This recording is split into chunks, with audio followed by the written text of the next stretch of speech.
শাহবাগী চক্র বাংলাদেশে আবার সক্রিয় হয়েছে। তারা রাজনৈতিক অরাজনৈতিক ব্যানার ব্যবহার করে বাংলাদেশকে অস্থিতিশীল করতে চাচ্ছে। এবং আপনারা যদি কোনো নামে বেনামে বাংলাদেশকে অস্থিতিশীল করতে চান, ডক্টর মোহাম্মদ ইউনূসের সরকারকে অস্থিতিশীল করতে চান, আপনাদের সাথে আমাদের মোকাবেলা হবে রাজপথে।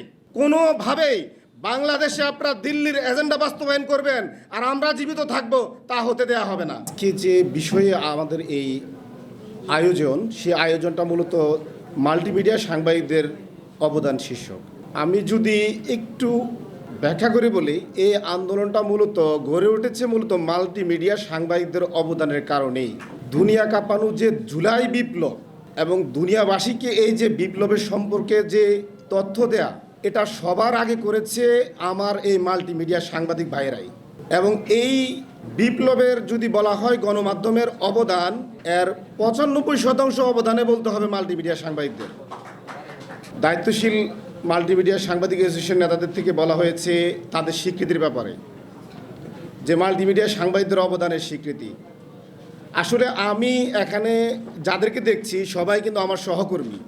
সবাইকে আমি যাদেরকে মাঠে দেখছি, আন্দোলনে যারা গুলির মুখে দাঁড়িয়েছে, টিয়ারশেল খেয়েও তারপরেও রিপোর্টিং করেছে, লাইভ দিয়েছে, আমার কাছে মনে হয় না সেটার স্বীকৃতির আর কোনো দরকার আছে। সারা পৃথিবীতে এই যে ঘটনার বিস্তারিত বিবরণ, বর্ণনা এবং যে প্রকাশ, তারাই সারা পৃথিবীকে এই আন্দোলনের স্বীকৃতি দিয়েছে এবং তাদের স্বীকৃতির জন্য তারা নিজেরাই যথেষ্ট।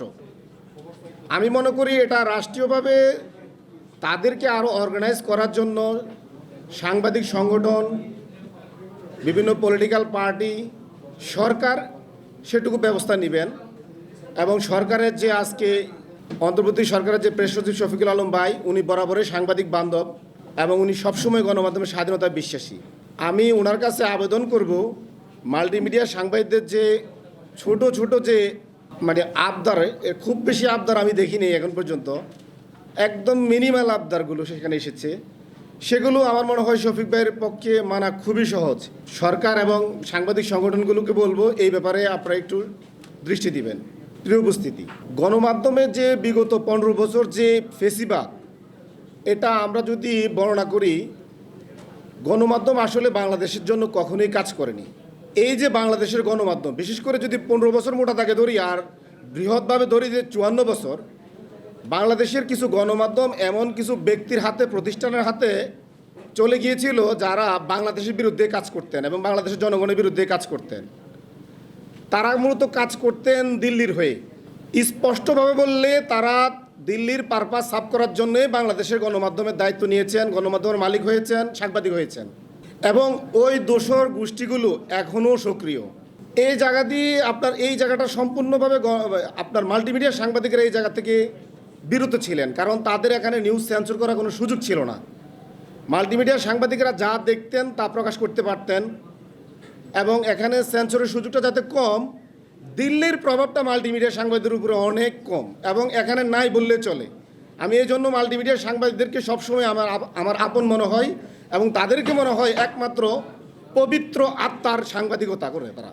যদি আমরা বাংলাদেশের সাংবাদিকতাটা দেখি মোটা থেকে, এখানে মূলত হচ্ছে একদম যদি আমরা বঙ্গভঙ্গ আন্দোলন থেকে দেখি, যে 1911 সাল এবং বঙ্গভঙ্গ আন্দোলন শুরুটা, প্রেক্ষাপটটা 1905 সাল, দেখবেন আমাদের এই জায়গায় যে রিপোর্টিংটা হয়েছে মূলত এটা হচ্ছে কলকাতার প্রভাবে।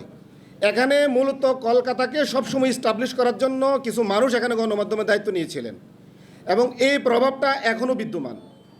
এই প্রভাবটা এত বেশি শক্তিশালী, তারা এখনও সংঘবদ্ধভাবে ব্যাঙ্গালোর থেকে, দিল্লি থেকে রিমোট কন্ট্রোলের মাধ্যমে এখানে রিপোর্টিং করে এবং তারা এখনও বিশ্বাস করে পলাতক দল, শিশু হত্যাকারী দল এখনও আবার এই দেশে দায়িত্ব নেবেন এবং তারা আবার আগের মতো প্রপাগান্ডা করবেন।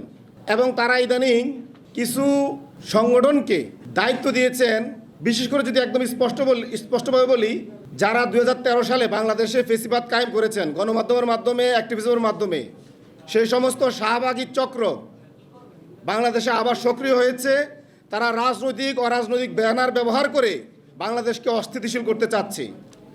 আমরা তরুণ প্রজন্ম জাতীয় নাগরিক পার্টির পক্ষ থেকে স্পষ্ট বলতে চাই, যারা 2013 সালে বিচার বহির্ভূত হত্যাকাণ্ডের পক্ষে আন্দোলন করেছেন, শাপলা চত্বরে গণহত্যা সংগঠিত করেছেন এবং এই গণহত্যার বৈধতা দিয়েছেন, বাংলাদেশে আপনাদের বিচার আমরা করে ছাড়ব। এবং আপনারা যদি কোনো নামে বেনামে বাংলাদেশকে অস্থিতিশীল করতে চান, ডক্টর মোহাম্মদ ইউনূসের সরকারকে অস্থিতিশীল করতে চান, আপনাদের সাথে আমাদের মোকাবেলা হবে রাজপথে। এবং আপনাদেরকে রাজপথে মোকাবেলা করার জন্য যত শক্তি ব্যয় করার প্রয়োজন হয়, আমরা তরুণ প্রজন্ম ততটুকু শক্তি ব্যয় করব। কোনোভাবেই বাংলাদেশে আপনারা দিল্লির এজেন্ডা বাস্তবায়ন করবেন আর আমরা জীবিত থাকব, তা হতে দেয়া হবে না। আমি এই জায়গায় মাল্টিমিডিয়ার সাংবাদিকদেরকে অনুরোধ করব, আপনারা চোখ কান খোলা রাখবেন। কিছু লোক দিল্লি থেকে ফান্ডিং পেয়েছে, ওই শেখ হাসিনা এবং তার কিছু দোসর দিল্লি বসে বসে ফান্ডিং করছে। তারা বাংলাদেশে সামাজিক আন্দোলন গড়ে তুলছে, অরাজনৈতিক ব্যানারে আন্দোলন গড়ে তুলছে। তারা মূলত 2013 সালে ওই শেখ হাসিনার দোসর, ওই দিল্লির দোসর। তাদের ব্যাপারে আপনাদের রিপোর্টিং আশা করি বাংলাদেশকে আগামীতে নতুন একটি পথ দেখাবে এবং আপনাদের এই অনুসন্ধানী রিপোর্টিং এবং আপনাদের এই নিরপেক্ষ রিপোর্টিং বাংলাদেশকে এই দিল্লির দোসর মুক্ত করবে।